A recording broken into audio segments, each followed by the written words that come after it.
గుంటూరులో ఏదైతే street dogs దాడిలో మరణించిన బాలుడికి మా ప్రగాఢమైన సానుభూతి తెలియజేస్తా ఉన్నాం. 4 ఏళ్ళ చిన్నపిల్లవాడు, చాలా దురదృష్టమైన సంఘటన. ప్రజల్లో ఒక ఆందోళన అనేది ఉంది. ఏంటి, మా నగరం ఎలా ఉంది, వీధి కుక్కలు స్వైర వ్యవహారం చేస్తా ఉన్నాయి, మేము సురక్షితమైన, అసలు ఏంటి, ఏం జరుగుతా ఉందన్నది ప్రజలు తెలుసుకోవాలని ఒక ఆందోళన అయితే ఉంది, చాలా స్పష్టంగా కనబడతా ఉంది. రాజమండ్రి సిటీ పరంగా ఏదైతే యానిమల్ హస్బెండరీ డిపార్ట్మెంట్ ద్వారా సుమారు 15,000 స్ట్రీట్ డాగ్స్ ఉన్నాయన్నది వారు ఇచ్చిన అంచనా. కానీ మేము అంటే కార్పొరేషన్ సిబ్బంది ఏదైతే ఇప్పుడు నాతో ఉన్న ఎంహెచ్ఓ గారు కానీ, ఈఈ అలీ గారు కానీ, అలాగే ఏబీసీ ఏదైతే ఈ సెంటర్ ఉందో సెంటర్ లో ఉన్న డాక్టర్ గారు కానీ, మా ఏఈ గారు కానీ, వీళ్ళందరూ వార్డ్ వైజ్ చేసిన సర్వే బట్టి మాకు తెలిసిన సంఖ్య సుమారు 20,000 మంది 20,000 కుక్కలు ఉన్నాయి. ఇప్పటికే సర్జరీస్ అయ్యి యాంటీ ర్యాబిస్ వ్యాక్సినేషన్ అయిన కుక్కల సంఖ్య 13,000 అయింది. ఇదంతా కూడా చాలా రికార్డెడ్ గా ఉంది. 13,000 కుక్కలు ఈ రోజు రాజమండ్రి సిటీ పరంగా యాంటీ ర్యాబిస్ వ్యాక్సినేషన్ అయ్యింది. వాటికి ఫ్యామిలీ ప్లానింగ్ కూడా చేయించున్నాం. అది కాకుండా ఇంకా మనకి 7,000 మటుకు చేయాల్సిన అవసరం ఉంది. 7,000 కుక్కలకి మనం చేయాల్సిన అవసరం ఉంది.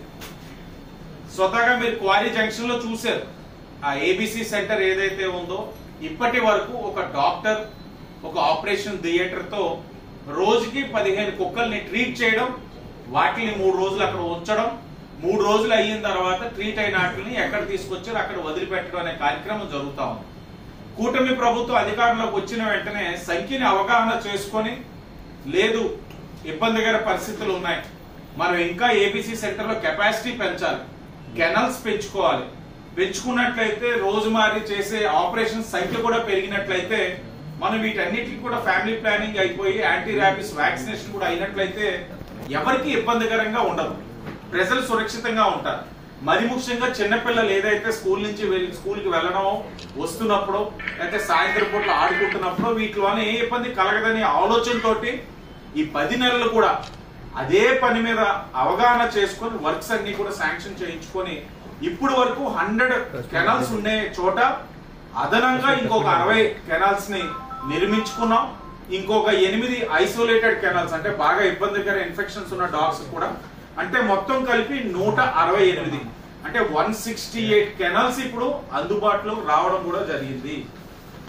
కూటమి వచ్చిన తర్వాత కొత్తగా మనం ఈ షెడ్స్ వేసుకున్నాం. ఈ షెడ్స్ లోనే మనం ఒక అడిషనల్ గా 60 కెనాల్స్ కూడా నిర్మించుకోవడం జరిగింది.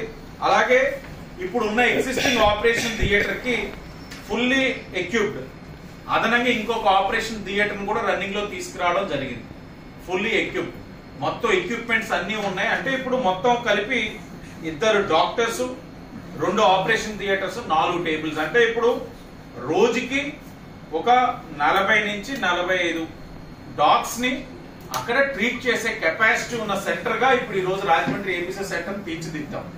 అంటే నెలకి సుమారు ఒక 16,000, అంటే మనం అంచనా ఏదైతే మనం చేయాల్సిన 7,000ని కూడా గట్టిగా టార్గెట్ పెట్టుకుంటే ఒక 2 నెలల్లోనే వాటన్నిటికి కూడా ఏదైతే ఒక ప్రాపర్ ప్రికాషన్స్ తీసుకునే విధంగా వాటికి చేయాల్సిన వ్యాక్సినేషన్స్ అన్ని కూడా చేయించే కార్యక్రమం ఈ రోజు తీసుకుంటా ఉన్నాం.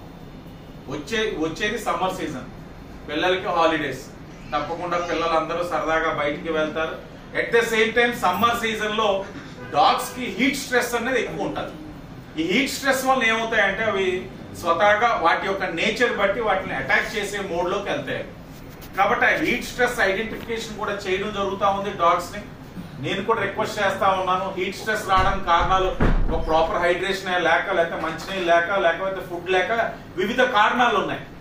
డాగ్ లవర్స్ ఉన్నారు, వాటర్ ఇస్తున్నారు, జైన్ ఆర్గనైజేషన్ వస్తా ఉంది, ఎక్కడికక్కడ ఈ మూగజీవులకి వాటర్ పెడుతున్నారు, ఎక్కడికక్కడ పాట్స్ పెడతా ఉన్నారు. కాబట్టి రాజమండ్రి సిటీ వరకు మనం అన్ని విధాలైన జాగ్రత్తలు తీసుకుంటా ఉన్నాం. హీట్ స్ట్రెస్ ఉన్న వాటిని ఐడెంటిఫై చేసి ఒక 10 days వాటిని ఉంచి ట్రీట్మెంట్ చేసే కార్యక్రమం కూడా తీసుకుంటా ఉన్నాం. ఏది ఏమైనా ఆ దురదృష్టమైన సంఘటన మరలా రాష్ట్రంలో పునరావృతం కాకుండా గౌరవ మంత్రి మున్సిపల్ అడ్మినిస్ట్రేషన్ నారాయణ గారు సమీక్షిస్తా ఉన్నారు. ఏదైతే సత్య యాదవ్ గారు ఆయన కూడా ఆయన డిపార్ట్మెంట్ పరంగా సమీక్షిస్తా ఉన్నారు. ఎక్కడికెక్కడ రివ్యూ చేసుకుంటా ఉన్నాం. రాజమండ్రి పరంగా అయితే మాత్రం ముందు నుంచి అప్రమత్తంగా ఉన్నాం. ఎక్కడైనా కూడా ఏదైనా ఇబ్బందులు మనకి ఇక్కడ ఇబ్బందులు అని మేము ముందే ఊహించి కెపాసిటీ పెంచుకున్నాం. డేకి జరిగే ఆపరేషన్ సంఖ్య పెంచుకున్నాం. ఎక్కడికక్కడ కెనల్స్ పెంచుకున్నాం. అన్ని కూడా చేసి ఇలాంటి దురదృష్టమైన సంఘటన ఈ ఊర్లో జరగకుండా ఉండేందుకు అన్ని జాగ్రత్తలు తీసుకుంటా ఉన్నాం. తల్లిదండ్రులు కూడా విజ్ఞప్తి చేస్తా ఉన్నాం. సమ్మర్ హాలిడేస్ పిల్లలు బయటికి వెళ్తున్నప్పుడు ఎక్కడికి వెళ్తున్నారు, ఏంటి, ఏం జరుగుతా ఉంది, మీ ఏరియాలో ఏదైనా ఇలాంటి ఒక డాగ్స్ ఉన్నా కాస్త ఏదైనా అగ్రెసివ్ గా ఉన్నాయని మీరు అనుకున్నట్లయితే తప్పకుండా దగ్గరున్న సచివాలయంలో ఇంటిమేట్ చేయండి. అధికారులు చేయాల్సిన కార్యక్రమాలు చేస్తారని కూడా ప్రజలందరికీ కూడా తెలియజేసుకుంటూ ఒకటే ఏ అంశం తీసుకున్నా ఒక అవగాహనతో వెళ్తా ఉన్నాం. అంటే అవగాహన ఎందుకు అంటా ఉన్నానంటే గతంలో మీరు చూస్తున్నారు ఏంటంటే సమస్య వచ్చిందంటే సమస్య అన్నది పక్కన పెడితే వారు అసలు సమస్య వచ్చిందో స్పందించేవారు కానీ మేము దూరదృష్టితోటే అవును ఇక్కడే ఉంది ఇబ్బంది, ఈ ఇబ్బంది ఉన్నప్పుడు మనం ఇబ్బంది రాకుండా ఉండడానికి ఏం చేయాలని దాని మీద అవగాహనతోటి అధికారులతో సమీక్షించుకుంటూ ప్రజలకు కూడా తెలియచేస్తూ మీడియా ద్వారా ఈ కార్యక్రమాలు చేస్తా ఉన్నాం. గతంలో అవి లేవు. వారు చేసిన నిర్లక్ష్యం వల్ల గతంలో ఇంత సంఖ్య ఉందని అన్నప్పుడు ఇన్ని వేల కుక్కలు ఉన్నాయని అన్నప్పుడు కెపాసిటీ పెంచుకోలేరండి. గతంలో వైసీపీ వాళ్ళు ఏం చేశారు? అవగాహన లేదా? కానీ ఇప్పుడు మీ 9 నెలల్లో చేయలేము. ఎందుకంటే కనబడతా ఉంది, స్పష్టంగా సమస్య కనబడతా ఉంది. ఇదనే కాదు అన్ని సమస్యల పైన కూడా ఇదే స్పందనలో వెళ్తా ఉన్నాం. గౌరవ ముఖ్యమంత్రి గారు కూడా దీని మీద చాలా దృష్టి పెట్టడం జరుగుతా ఉంది. ఆయన కూడా ఎక్కడ మరలా ఎలాంటి పునరావృతం కాకుండా జాగ్రత్తలు తీసుకోవాలని అధికారులకి చెప్పడం, ఎక్కడికక్కడ ప్రజాప్రతినిధిగా మేము కూడా సమీక్ష చేయడం కూడా జరుగుతూ ఉంది.